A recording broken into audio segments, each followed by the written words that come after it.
أهلا بيكم في أول حلقة من بودكاست أنوثة بالياسمين.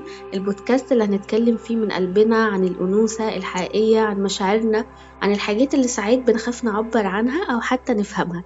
النهاردة هنبدأ أول خطوة في رحلة اكتشاف نفسنا بأنوثة فيها وعي، فيها قوة، وفيها حب كبير لذاتنا.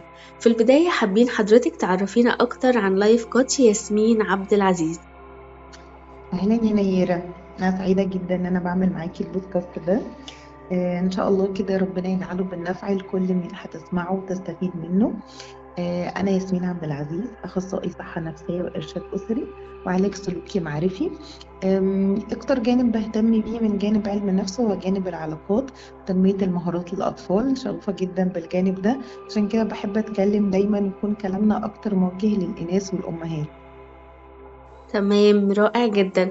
ليه أول سؤال حابة أسأله لحضرتك، ليه دايما لما بنقول كلمة أنوثة بيجي في أذهان المعظم أفكار غلط أو صورة مشوهة عنها، يعني كأنها كلمة مثلا مش محببة أو حالة مش أفضل حاجة.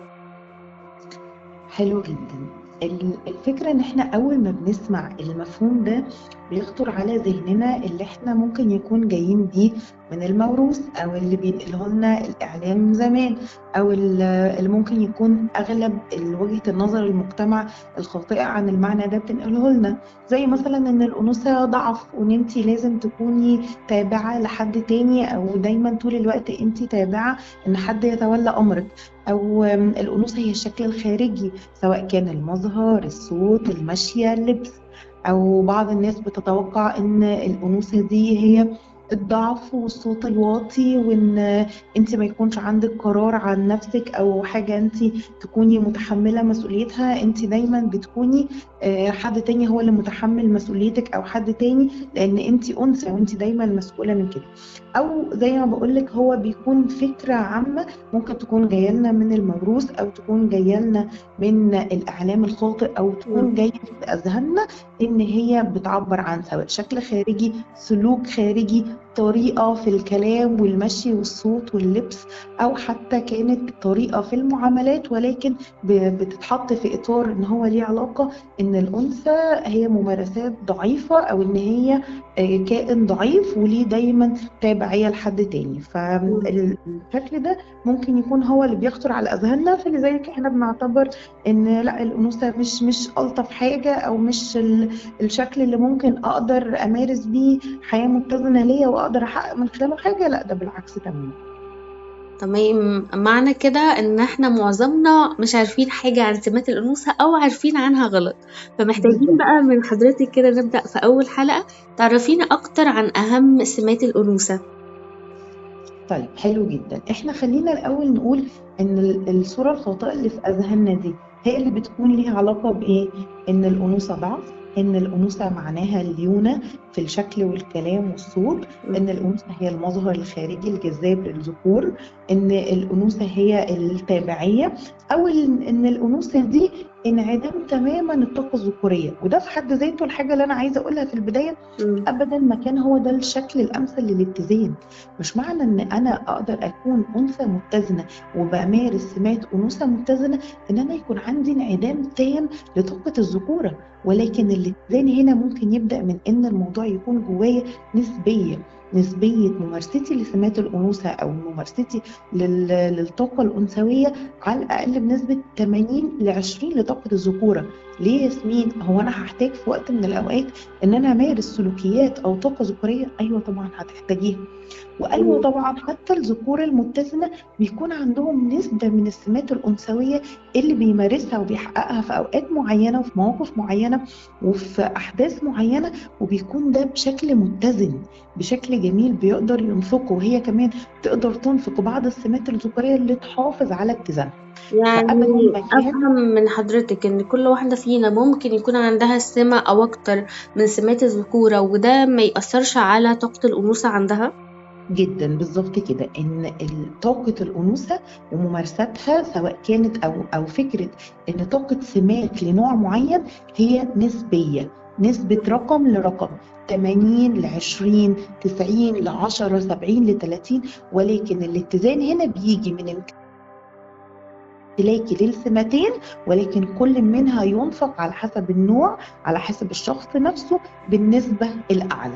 طاقات الأنوثة تنفق من الإناث بنسبة أعلى، طاقات الذكورة تنفق من الذكور بنسبة أعلى. هو ده المعنى الحقيقي للاتزان في انفاق طاقة الأنوثة.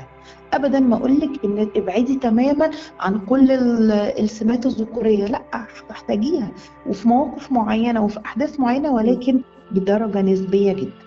تمام. طيب قبل ما نبدأ كمان نوضح سمات الأنوثة، في سؤال مهم، يعني سواء بقى أي بنت أو سيدة بتسمعنا أيا كان عمرها، لو هي بتسمعنا وبدأت تلاحظ إن السمات دي مش موجودة عندها، هل مهما كان عمرها تقدر تبدأ تشتغل عليها؟ يعني مثلا ممكن حد سواء عمر 30 40 أصغر أقل، ففي أي عمر تقدر البنت أو السيدة تبدأ تشتغل على السمات دي؟ طبعا 50 و60 و70 سنة، مجرد ان هي تبدأ تركز عليها وتبدأ تعرف مستوى الطاقة اللي عندها ايه، وانفاقها للطاقة الأنثوية ايه القصور اللي موجود فيه وايه اللي مؤثر عليه، تقدر تظبط ده جدا وتقدر تعتاده. طاقة مكتسبة وطاقة هي أصلا فطرية جوه كل أنثى، ولكن هل سماتها وسلوكياتها ما أقدرش أعدل فيها؟ أقدر جدا، وأقدر أعيد تعديلها، وأقدر أعيد اكتسابها، وأقدر أعيد ممارساتها بمنتهى السهولة وبحاجات لطيفة جدا، كلها خاصة بقناعاتنا وإيماننا بإن إحنا بنملكها في الأصل.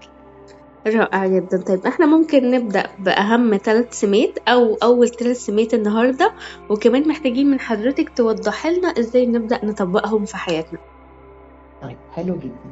أول حاجة خلينا نتكلم باستفاضة شوية عن طاقة الأنوثة، وبعد كده نحدد 3 سمات نتكلم عنهم باستفاضة. حلو. طاقة الأنوثة هي طاقة حب، طاقة احتواء، طاقة قبول، طاقة إنتاجية، طاقة سكينة. فيها سمات كتيرة جدا مهما حصرنا فيها احنا مش هنجيب آخرها. بس هي الفكرة إن أنا أكون فاهمة أنا بنفق ده إزاي، على مين، إمتى. مجرد ان انا كنت محدده كويس وفاهمه كويس جدا شكل السمات دي وشكل السلوكيات دي، وعارفه انا بنفقها ازاي، ده في حد ذاته اكتر حاجه بتنجح طاقه الانوثه جوايا وبتحافظ عليها وبتخليها تثمر دايما في مكانها المناسب. طيب السمات اللي انا بقولها دي، مين اولى شخص ممكن انفقه عليه؟ هي انا. مم. وهو ده البداية، وهو ده السر أصلا إنفاقي واتزاني في طاقة الأنوثة، إن أنا أكون مدركة تماما إن طاقة القبول دي، طاقة الحب دي، طاقة الاحتواء دي، أول من قادر أو أول من أولى إن أنا أنفق عليه هي ذاتي، هي نفسي، هي أنا، هي روحي، هي جسمي، هي شكلي الخارجي، هي سلوكياتي أنا، إيماني أنا، قدراتي أنا، مهاراتي أنا. الجانب ده أهم جزء أنا لازم أدركه في ممارستي لطاقة الأنوثة جوايا. يعني أنا معنى كده، أعرف. لو أنا عندي مشكلة مثلا مع ذاتي أو مشاكل داخلية، معنى كده أنا مش هقدر أظبط لا طاقة الأنوثة ولا تعاملي مع الآخرين بالسمات دي. صح جدا. لو أنا عندي سمة من سمات الرفض لذاتي، لشكلي الخارجي، لمهاراتي، لقدراتي، لموروثي، لنسبي، لعيلتي، لممارسات أهلي، لطريقة أبويا وأمي، لوجودي في منصة تعليمية أيا كان، شكل الرفض نفسه بيبعدني عن طاقة الأنوثة. وعلى فكرة هو الرفض أصلا بيلخبط الطاقة عامة، سواء كانت أنوثة ولا ذكورة. بس خليني اقول في الجانب بتاعنا هو بيلخبط كياني وبيلخبط كيان طاقة الأنوثة جوايا، لأن فعلا أنا بكون رافض أول شخص، أهم حد ممكن أكون بمارس معاه السمة الأساسية بتاعتي وهي القبول، هو نفسي. أنا رافضها، مش متقبلها، مش محتويها، مش بمارس معاها طاقة الحب. فده في حد ذاته بيلخبط أساسا إنتاجي للسمات دي. مم. فأول شخص أنا لازم أكون بنفق معاه سمات الأنوثة هو أنا، هو شكلي الخارجي، هو سماتي، هو جسمي، هو مهاراتي، هو قدراتي، إيماني بيها وقناعتي بيها وقبولي ليها وامتناني لكل حاجة موجود فيها. أول سر من أسرار اتزان طاقة الأنوثة. رائع لو جدا. انا كنت بعيدة عن الجانب ده، او انا حاسة ان انا في لخبطة، فخليني اعرف ان ده سبب كبير جدا من عدم اتزان طاقة الانوثة جوايا وعدم اتزانها في المجتمع الخارجي ليا برضو، وفي الافراد الموجودين حواليا، لان انا بتاثر جدا او باثر بشكل كبير جدا على المجتمع اللي حواليا على حسب قناعاتي انا وعلى حسب ايماني بذاتي. يعني لو انا انثى رافضه شكلها الخارجي ورافضه سماتها ورافضه مهاراتها، مش مقتنعه بنفسها، مش مؤمنه بيها، مش مؤمنه بقدراتها ومتقبلاها ومحتواها، طبيعي جدا ان هيكون في ذبذبات رفض وذبذبات عدم اتزان لكل المحيطين بيا، اساسها انفاقي انا على ذاتي.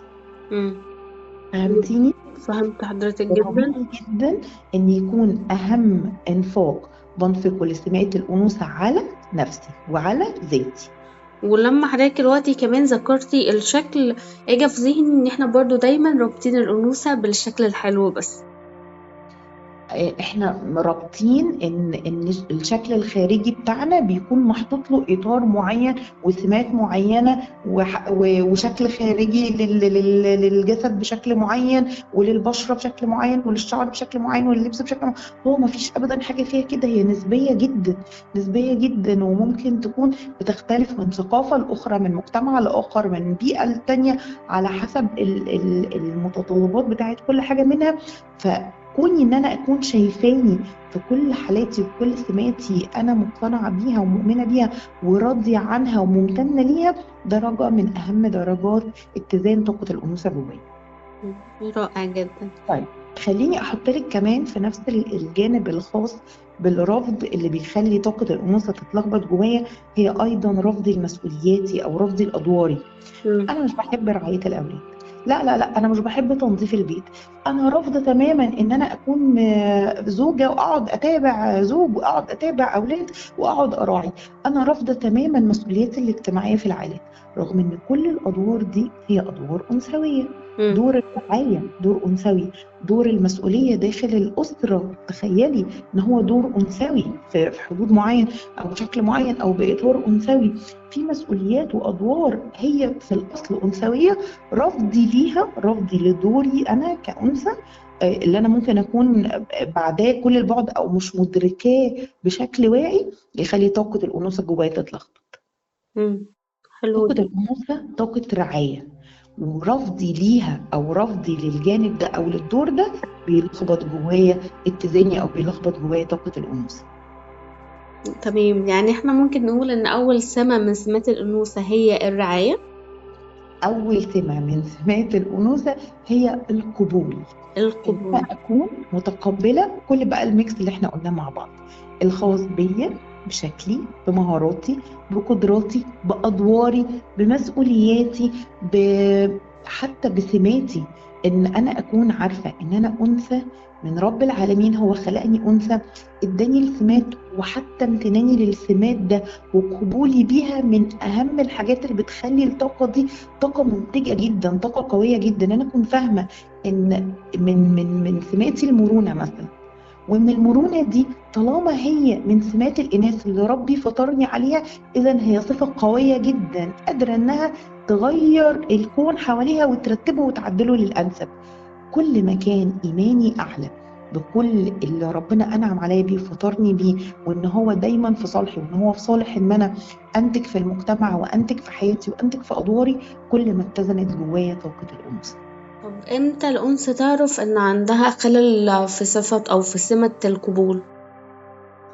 الطبيعي جدا ان الانثى الكامله الانوثه متزنه الانوثه هي انثى جاذبه للذكور. تخيلي ان مهما كان الشكل الخارجي ليها او مهما كان النمط السلوكي ليها، البيئه المحيطه ليها، ولكنها من داخلها انثى متزنه، فطبيعي جدا بينجذب ليها اغلب الذكور، حتى لو هي لم تبدي ده ولكنها هي بتعيش وهي بتمارسه، فطبيعي بتكون كده. طيب اللي عكس كده هي أنثى منفرة.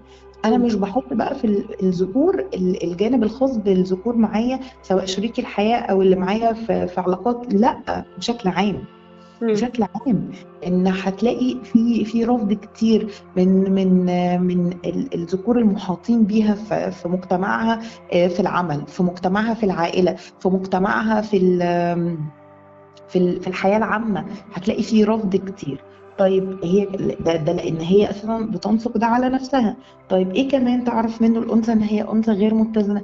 هي مش هتكون رايقه، مش هتكون مم. مستمتعه، مش هتكون حاسه بطفره في انتاجيتها طول الوقت، مش هتكون ممتنه لسماتها، مش هتكون مدركه ادوارها. خدي بالك جانب كبير جدا من الاتزان الانثوي هو الوعي بالدور. الأنثى بتنفق رعاية وبتنفق وعي، بتكون فاهمة دورها وهي أم إيه، ودورها وهي بنت إيه، ودورها وهي صديقة إيه. بتركز جدا على رعاية الأطراف اللي موجودين معاها في علاقات. كونها إنها ما بتكونش بتهتم بالتفاصيل، مم. والتفاصيل تراعيها جدا، وتحاول تحتوي كل من يحتاج الاحتواء. كل انفاقها للسمات ده لو مش بتعمله بشكل طبيعي وبشكل متمرس عليه، وبتركز قوي عشان خاطر بتاخد جهد كبير عشان خاطر اعمل دوري، فتعرف انها انثى غير متزنه. الام اللي بتبذل جهد كبير جدا عشان خاطر تراعي اطفالها وتنفق عليهم الجانب العاطفي وجانب الرعايه، وتحس بجهد فظيع ونفور فظيع وسخط فظيع على دورها، هي انثى في الاساس غير متزنه. مم. الزوجة اللي بتنفق مجهود فظيع جدا عشان تراعي زوجها وتحتويه وتكون له مصدر سكينة، وتحس انها جاية على نفسها قوي عشان خاطر تحتويه في اوقات هو بيتطلب منها الامر الرعاية والاحتواء، وبتلاقي ده بتعمله بصعوبة، تعرف انها انثى غير متزنة. لان هي لو كانت انثى متزنة هتنفق ده بكل سلاسة، هتنفق ده بكل مرونة. يعني الطبيعي إن سمات الأنثى تنفقها بكل يسر يعني وسهولة. بكل يسر وسهولة وروقان واستمتاع، وتلاقي عندها إثمار المزيد فيها. طب لو هي بتعملها بجهد وصعب وسخط، تعرف إن هي من جواها أصلا سمات الأنثى غير متزنة. لأن دي فطرة رب العالمين، ده الشكل الأصلي ليكي. فمعنى إن أنت تمارسيه هتكوني مستمتعة جدا، هتكوني مبسوطة جدا، هتكوني حاسة بروقان جدا. طب أنا لو حسيت إن أنا بنفقه بصعوبة وسخط، إذا يبقى في مشكلة جوه، يبقى مم. الدنيا جوه مش متزنة. تمام. طب احنا كده حددنا إن أول سمة معانا النهاردة هي القبول. طب السمة التانية ايه؟ السمة التانية هي المرونة. مم. والمرونة دي أنا من وجهة نظري بشوف إنها من أجمل سمات الأنثى. لأن المرونة دي عاملة زي التناغم، زي المية، زي طاقة المية بالظبط. مم. ممكن قدرتها على المرونة وقدرتها على التناغم وقدرتها على الليونة، انها لما تتحط في اي وعاء تاخد شكل الوعاء، لما تمشي في اي ارض تجري لكل مكان تقدر توصل له، لما تحط في اي نبتة تنبتها وتثمر منها. المية طاقة حياة. السمة دي عند الأنثى سمة منتجة جدا، سمة بتحقق أثر كبير جدا في كل اللي حواليها، سمة بتخلي أي حاجة هي عايزة تحققها من أهداف، من علاقات، من تغيير، من مستوى، بتقدر تحققها كل ما كانت دي عندها. والسمة دي على فكرة عكس تماما التعلق، وعكس تماما إنها تكون حاطة شكل واحد من اشكال اتخاذات القرارات ومن اشكال الوصول للاهداف. لا، بيبقى عندها طرق كتير وطرق مختلفة، وقدرة على التناغم مع أي قرار، وقدرة على احتواء الأشخاص اللي حواليها، وإنها تروح وتيجي معاهم في جوانب حياتهم المختلفة، وتقدر تخليهم يعتادوا اللي هي عايزة توصل له وعايزة تحقق له. سمة قوية جدا جدا من سمات الأنوثة وهي المرونة. طيب هل ياسمين دي احنا لازم نكون مولودين بيها وما ينفعش ان احنا نتمرس عليها؟ لا خالص. مم. كل سمة من سمات الأنوثة هي في الأصل جوه كل أنثى. طيب ايه اللي خلاها مش موجودة عليها؟ ايا كانت بقى المؤثرات اللي وصلتنا لكده، ايا كانت البيئة، ايا كانت التربية اللي احنا ايا كان، غير الفطرة. طب هل احنا ما نعرفش نرجع الفطرة؟ نعرف طبعا، نعرف طبعا، مهما كانت اتأثرت بإيه أو اتشوهت بإيه، ولكن الأصل إنها فينا. فنقدر بسهولة جدا وبعض المفاتيح وبعض العادات وبعض الممارسات المتكررة وبعض استخدامنا المفاتيح عقلنا اللاواعي نرجعها تاني لفطرتها، ونشيل كل الشوائب اللي جات على السلوكيات بتاعتنا أو على الفطرة بتاعتنا، ونرجعها تاني لأصلها. حلو مرونة جدا. من السمات الأنثوية القوية جدا، الفعالة جدا، اللي أنا بشوفها ربنا أنعم على كل أنثى بتمارس أنوثتها إنها عندها السمة دي، تقدر حقيقي تحقق بيها معجزات.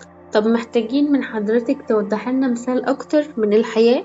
يعني امتى مثلا ممكن الأنثى تستخدم السمة دي أو نعرف إن دي أنثى عندها سمة المرونة لما نشوفها مثلا بتعمل ايه؟ لما ما نشوفهاش مم. لما بتقول كلمة أو بتعمل اتفاق أو بتعمل قرار استحالة تغيره. لا، وارد جدا لو ظروف القرار ده احتاجت ان احنا نغيره لاتجاه تاني ممكن نغيره. لما يكون عندها هو نمط واحد من أنماط الحياة، احنا لازم بنصحى في الوقت ده، بناكل بالطريقة دي، بنتكلم بالأسلوب ده، ما عندناش أي فرصة للأخطاء. ده شكل من أشكال عدم المرونة تماما. ودي مم. طاقة ظهورية ان انا بحط كده سيستم ونظام وما ينفعش خالص اي حد يتعداه. لما تكون ما بتسمحش للاخرين ان هم يخطئوا ويرجعوا عن خطأهم ويعتذروا وتسامحهم، ما تكونش عندها طاقة التسامح عالية، اعرف ان ما عندهاش نسبة من المرونة. لما بتكونش تسمع للاختلاف، ما بتسمحش للاختلاف، ان الشخص يختلف معاها في الرأي او يقول رأي بعيد عنها وممكن تسمع له وممكن تتخذ بيه وممكن تشوفه اصح، دي بعيدة تماما عن المرونة. لا، أنا دايما دايما صح، وأنا بس هو كلامي اللي بيتسمع وأنا اللي بقوله. لما بتسمحش بالنقاش ما بينها وما بين أولادها. لما بتكون بتكلم دايما الشريك بصيغة الاتهام، أنت عملت، مش بصيغة حصل الموقف كده، أنت إيه رأيك، ده صح ولا غلط. الفكرة في المرونة إنها بتستخدم في كل سمات الحياة، في كل أدوارها، في كل أوقاتها. ممكن بتستخدم وهي بتقرر أنا هطبخ إيه النهاردة. لا، وانا بعمله حسيت انه مش هيبقى انسب حاجه فغيرته. لا، في شخص يجي لا انا مقرره كده، مناسب مش مناسب هو كده بس. طيب هل ده بيكون بيتعارض مع وجود نظام ووجود سيستم مم. ووجود؟ لا خالص. وجود اتفاقيات فعلا، وجود قوانين وقواعد للحياة؟ لا خالص. الأصل إن إحنا بنحط القوانين، وإحنا الأصل بنحط القرارات، والأصل بنحط الاتفاقات. لكن وارد إن إحنا نغيرها لو كانت مش مناسبة. وارد إن إحنا نستبدلها. وارد إن إحنا نستبدل الأدوات اللي بننفذ بيها. وارد إن إحنا نحط خطة بما إن إحنا حاطينها، وارد إن إحنا نعدل فيها. مم. لكن الشخص اللي بيفتقد المرونة أو الأنثى اللي بتفتقد المرونة ما بيكونش عندها أي سبيل للتغيير أو التعديل في القرارات والاتفاقات والنماذج اللي هي بتكون حطاها. ما بيكونش عندها فرصة إنها تسمع للآخر، ما بيكونش عندها فرصة إنها تسمع للاختلاف، ما بيكونش عندها فرصة للمشاركة والمشورة ما بينها وما بين الشركاء معاها في الأدوار المختلفة. ده مش بيتعارض مع وجود نظام وسيستم وقوانين، ولكن بيدي فرصة ان احنا ممكن نعدل او نغير او نطور فيها اكتر. تمام، حلو جدا. طب احنا ممكن نخلي السمة التالتة للحلقة الجاية، وحابين نختم الحلقة اه، دي بأن حضرتك تقول لنا لو أنثى مثلا لاحظت أن عندها خلل في سمة القبول أو سمة المرونة، إزاي تبدأ تشتغل عليهم؟ تبدأ تختبر المفاهيم دي في حياتها وفي أدوارها. تبدأ تشوف السمات الخاصة بالأنوثة هي مفعلة ولا مش مفعلة، وتشوف السمات المختلفة اللي بيدور عليها المفهوم ده. في ناس كتير جدا اتكلموا في المفهوم ده وكتبوا في المفهوم ده وكتبوا فيه من جانب علمي ومن جانب نفسي ومن جانب ديني. تبدأ تدور وتشوف هل السمات دي أنا بمارسها وبنفقها فعلا، وتختبرها في أدوارها المختلفة. طب هي لقت نفسها بعيدة كل البعد، تبدأ تدور على السلوكيات اللي تطلع السمة من أصلها، تطلع السمة من فطرتها تاني وتمارسها من أول وجديد. المهم إنها تكون تختبرها في الموروث وفي البرامج، وتختبرها في إنفاقها مع شريك الحياة، وإنفاقها مع أولادها، وإنفاقها مع أصدقائها، وإنفاقها في فكرها هي، وإنفاقها في اللي جاي بيه من الموروث، هل موجود ولا مش موجود. تقدر تختبر مفاهيم الأنوثة وسمات الأنوثة في كل دور من أدوار حياتها اللي هي بتمارسه، عشان تعرف هي موجودة ولا مش موجودة، فيها مشكلة ولا ما فيهاش مشكلة. طيب لو فيها مشكلة، ايه السلوكيات اللي ممكن تساعدني على ان انا ارجع اصل السمة جوايا لفطرتها وللاساس اللي ربنا فطرنا عليه. حلو جدا. تمام، شكرا لحضرتك، وإن شاء الله جدا. استنونا كل خميس الساعة 8 مساء بتوقيت القاهرة على قناة عطر الياسمين. والحلقة القادمة إن شاء الله هنتكلم عن السمة الثالثة من سمات الأنوثة.